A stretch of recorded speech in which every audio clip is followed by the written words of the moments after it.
पाकिस्तान के क्रिकेट शायकीन ने टीम की परफॉर्मेंस पर मायूसी का इजहार किया है और सिलेक्शन कमेटी पर तनकीद की है। साथ ही उम्मीद जाहिर की कि टीम आइंदा मैचेस में अच्छी कारकर्दगी दिखाएगी।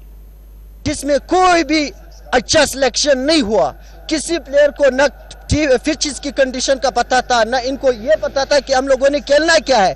इनके पास कोई मेंटेलिटी नहीं है कि हमने ग्राउंड में उतरना क्या है, किस तरह से उतरना है, क्या खेलना है। मैच हारने की सबसे बड़ी वजह एक तो ये कि हमारी जो 15-19 सिलेक्शन हुई थी खिलाड़ियों की, वही सही नहीं थी। हमारे पास न स्पेशलिस्ट स्पिनर थे, न अच्छे ऑलराउंडर थे। शादा परफॉर्म किया था, उसको फिर भी टीम रखा है। दोस्तियों पे अगर टीम सेलेक्ट करनी है तो ये तो पाकिस्तान की टीम है, किसी के घर की मोहल्ले की टीम तो नहीं है। आज हमारा टॉप ऑर्डर थोड़ा सा अच्छा चल गया। बाबर ने भी 50 कर दी, रिजवान ने भी अपना काम, उन्होंने एक अच्छी पार्टनरशिप बिल्ड कर दी थी।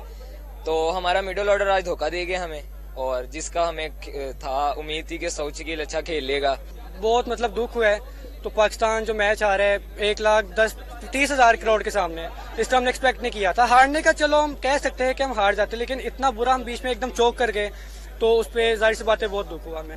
हार जीत होती रहती है, लेकिन थोड़ा बिलो द पार इन्होंने परफॉर्म किया। लेकिन उम्मीद अभी भी है आगे मैचेस जीत के हम इंशाल्लाह ताला सेमीफाइनल में क्वालिफाई करेंगे।